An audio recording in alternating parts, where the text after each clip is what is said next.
This channel does not promote any violent, harmful, or illegal activities. All content provided by this channel is meant for an educational purpose only.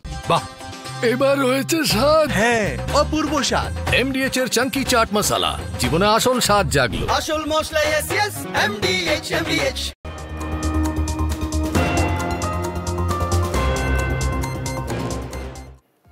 নমস্কার, টিভি9 বাংলায় আপনাদের আরও একবার স্বাগত জানাই। আমি শুভজিৎ রয়েছি আপনাদের সঙ্গে। বিকেল ৫টা মানে আপনারা জানেন পাঁচ কথা, আর পাঁচ কথায় দিনের গুরুত্বপূর্ণ খবরগুলো থেকে ঝাড়াই বাছাই করে এই মুহূর্তের সব থেকে বড় খবর আপনাদের সামনে আমরা তুলে ধরি।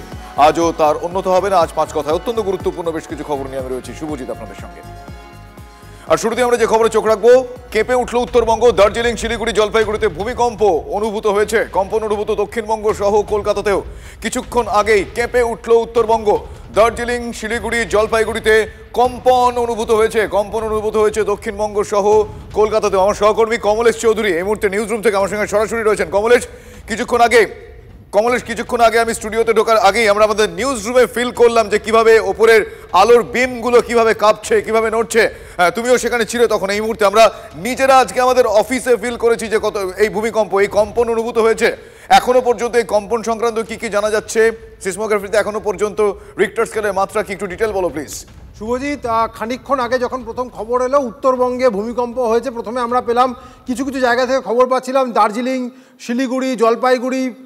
খানিকক্ষণের মধ্যে দেখলাম যে আমাদের অফিসে, যে অফিসটা টিভি9 বাংলার 16 তলায়, সেই অফিসে জল কাঁপছে এবং যে টিউবলাইটের স্ট্যান্ড রয়েছে সেটা বেশ ভালো রকম কাঁপছে, মানে পরিষ্কার দেখা যাচ্ছে। সেই ছবি আমরা রেকর্ড করেছি, দেখাবো নিশ্চয়ই।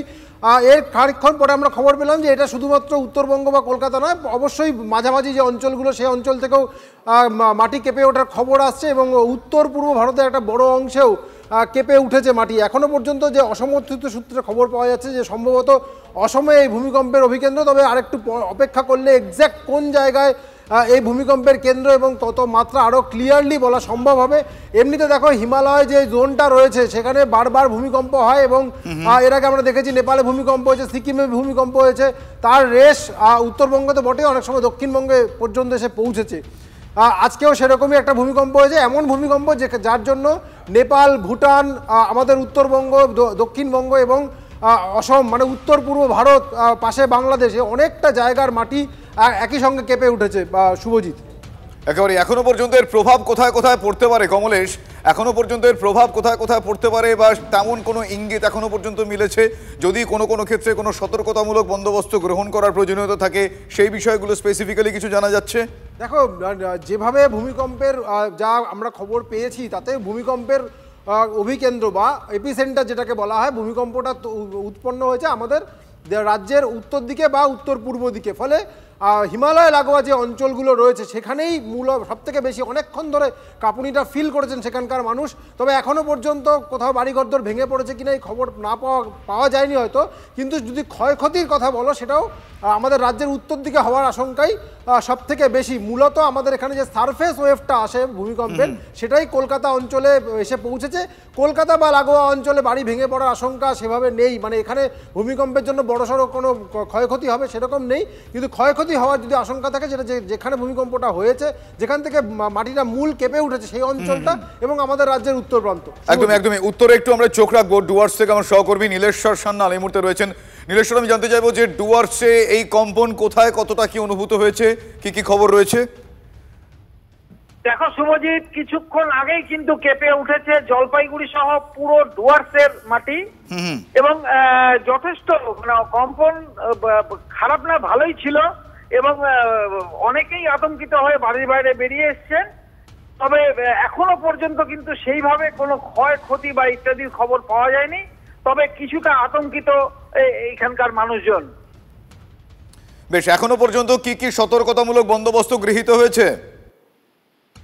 দেখো, সতর্কতামূলক বন্দোবস্ত বলতে মানুষ যেমন কেউ ঘর থেকে বাইরে বেরিয়ে এসছে, কেউ যেমন উলু জোগাড় দিয়ে বা শঙ্খধ্বনি দিয়ে তারা কিন্তু একজন আরেকজনকে সতর্ক করেছেন। এমনটাই কিন্তু জানা যাচ্ছে যে গ্রামে গঞ্জে কিন্তু এইরকম একটা পরিস্থিতি তৈরি হয়েছিল। তবে এখন ধীরে ধীরে আতঙ্ক কাটিয়ে মানুষ আবার স্বাভাবিক হচ্ছে। শুভজিৎ, ধন্যবাদ নীলেশ্বর। সহকর্মী নীলেশ্বর সান্যাল আমার সঙ্গে ছিলেন সরাসরি। নীলেশ্বর, এই মুহূর্তে ডুয়ার্সের ছবিটা আমাদের সামনে তুলে ধরছিলেন। ভূমিকম্পে কেঁপে ওঠে বাংলা, দার্জিলিং, শিলিগুড়ি, জলপাইগুড়ি, আলিপুরদুয়ার, মালদায় ভূমিকম্প, কলকাতাতেও কম্পন অনুভূত হয়। দার্জিলিং, শিলিগুড়ি, জলপাইগুড়িতে অনুভূত হয় কম্পন ব্যাপকভাবে। আমার সহকর্মী প্রসেনজিৎ রয়েছেন, প্রসেনজিৎ চৌধুরী উত্তরবঙ্গ থেকে। প্রসেনজিৎ, উত্তরবঙ্গে এই কম্পনের তীব্রতা সব থেকে বেশি বলে জানা যাচ্ছে। এখনো পর্যন্ত আমি জানতে চাইবো যে উত্তরবঙ্গে কোন কোন জায়গা থেকে কি কি খবর এসেছে, কোথায় কোথায় কম্পন সব থেকে বেশি অনুভূত হয়েছে, যদি একটু ডিটেল বলো প্রসেনজিৎ। দেখো, প্রাথমিকভাবে যা অনুমান, আসামের ঢেকুয়াজুলি বা ওই এলাকাগুলোতে কিন্তু এই ভূমিকম্পের উৎপত্তি 5.9 অর্থাৎ যথেষ্ট ভালো কম্পন। এবং যে প্রতিবেশী জেলাগুলো যে আসাম লাগোয়া, কুচবিহার, আলিপুরদুয়ার, জলপাইগুড়ি, শিলিগুড়ি, দার্জিলিং, এই প্রত্যেকটি এলাকার মতো কম্পন অনুভূত হয়। এই ঘটনার পর গ্রামে গঞ্জে ইতিমধ্যে ব্লক স্তরগুলোতে খোঁজখবর শুরু হয়েছে, কোথাও কাঁচা বাড়ি ভেঙে পড়েছে কিনা বা কোথাও ক্ষয়। প্রাথমিকভাবে প্রত্যেকটি জেলাতেই কিন্তু জেলা শাসক থেকে শুরু করে ব্লক স্তরের যারা আধিকারিকরা আছেন তারা খোঁজ খবর নিচ্ছেন যে। প্রসেনজিতের সঙ্গে যোগাযোগ বিচ্ছিন্ন হয়ে গিয়েছে, খুব একটা স্পষ্ট করে শোনা যাচ্ছে না, কোনো নেটওয়ার্ক ইস্যু হচ্ছে হয়তো। পরবর্তীকালে প্রসেনজিতের থেকে আমি ডিটেল খবর নেব। আরও একবার আমি কমলেশের কাছে যাই। কমলেশ, এখনো পর্যন্ত রিক্টার স্কেলে কম্পনের মাত্রা 5.9, 5.9, এবং অসমের ঢেকিয়াজুলি বলে এলাকাতে তা কম্পন, মানে সেটা বলা হচ্ছে উৎসস্থল। তাহলে এর প্রভাব মূলত কোন কোন ক্ষেত্রে কিভাবে যেতে পারে, আর আফটার শকের প্রবণতা কি এখনো পর্যন্ত সেই টাইম স্প্যান রয়েছে? দেখো, 5.9 যে ভূমিকম্প, যদি এটাই ফাইনাল হয়, ন্যাশনাল সিসমোলজি সেন্টার কি পাঠায় আমরা একটু পরে হয়তো স্পষ্টভাবে বলতে পারবো এক্স্যাক্টলি কোথায় ভূমিকম্পটা হয়েছে এবং কত তার তীব্রতা বা মাত্রা। যদি 5.9ই হয় তাতে মারাত্মক ক্ষয়ক্ষতি হওয়ার আশঙ্কা নেই বললেই চলে। এটা অবশ্যই যে অঞ্চলে ভূমিকম্পটা হয়েছে সেই অঞ্চলটা, তার আশপাশের 10 থেকে 20 বর্গ কিলোমিটার অঞ্চলে একটা ক্ষয়ক্ষতি হতে পারে, কিন্তু তার যেটা অসময়ে হলে তার থেকে বিরাট বড় কোনো প্রভাব উত্তরবঙ্গে পড়বে সেরকম নয়। এবং এখনো পর্যন্ত আমাদের নীলেশ্বর দা বা প্রসেনজিৎ দা সেরকম কোনো রিপোর্ট এই মুহূর্তে একেবারে সেই ছবিটা দেখছিলাম। কমলেশ, আপাতত ধন্যবাদ জানাই, তোমরা আপডেট নাও, তোমার কাছ থেকে আমি আবারও জানবো। এখনো পর্যন্ত যেটুকু জানতে পারা যাচ্ছে যে অসমে এই উৎসস্থল ভূমিকম্পের এখনো পর্যন্ত কম্পনের মাত্রা 5.9, 5.9। উত্তরবঙ্গে ব্যাপকভাবে অনুভূত হয় কম্পন, কলকাতাতে এবং দক্ষিণবঙ্গের অন্যান্য প্রান্তেও এই ভূমিকম্প অনুভূত হয়েছে।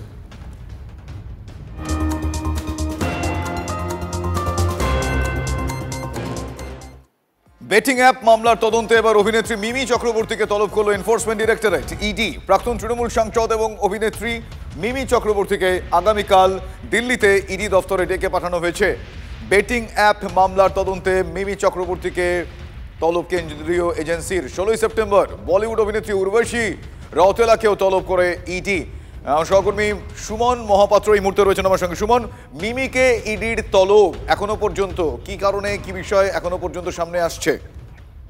বেটিং অ্যাপকে তদন্ত করছে ইডি, এবং এই তদন্তে প্রমোশনের জন্য অনেক ফিল্ম স্টাররা, টলিউড বলিউড দুটোরই, তারা ইনভলভ রয়েছেন এবং তাদের সঙ্গে আর্থিক লেনদেন রয়েছে। সেই জায়গায় কোনো আর্থিক লেনদেনে অসঙ্গতি আছে কিনা তা বোঝার জন্য এর আগে দক্ষিণী অনেক সুপারস্টারকে, বলিউডের অনেক সুপারস্টারকেও কিন্তু ইডি তলব করেছে।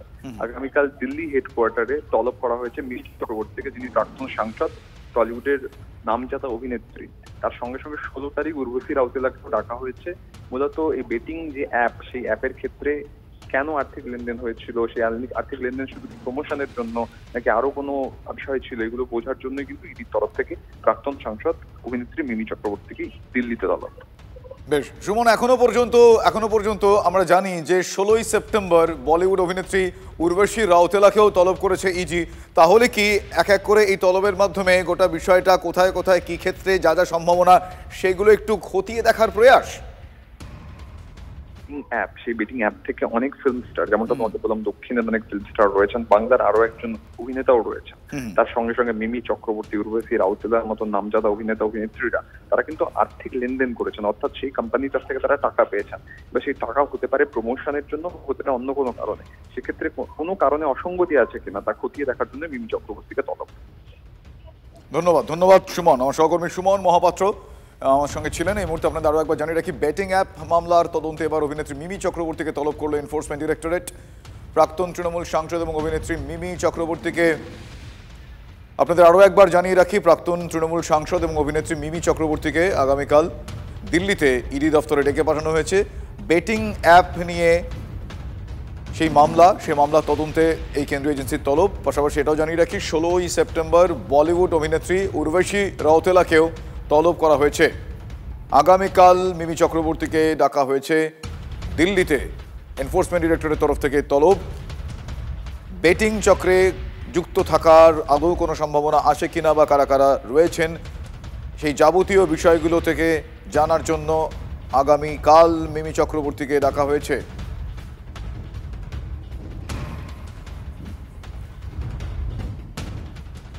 অন্যদিকে এই মুহূর্তে আরো একটা বড় খবর, চৌবাগার কাছে বাসন্তী হাইওয়েতে ক্ষতবিক্ষত দেহ পাওয়া গিয়েছে। মহিলার মাথায় এবং শরীরে একাধিক আঘাতের চিহ্ন পাওয়া গিয়েছে। অবিন্যস্ত অবস্থায় মহিলার পোশাক ছিল।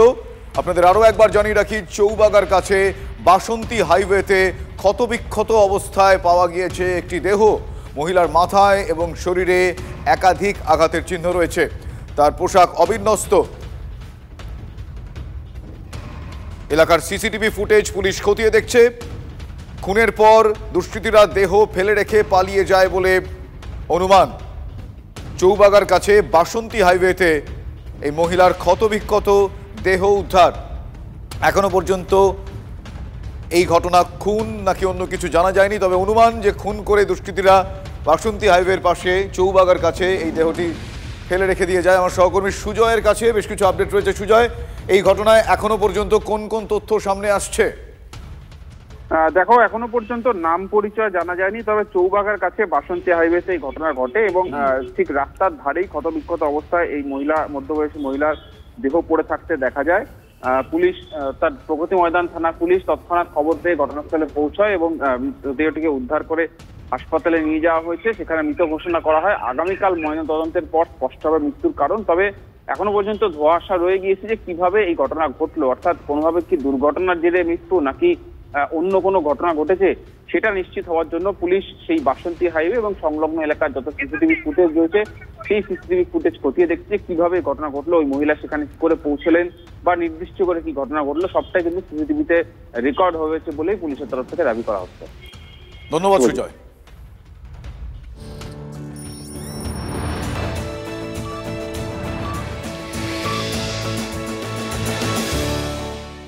MDH চানা মশলা।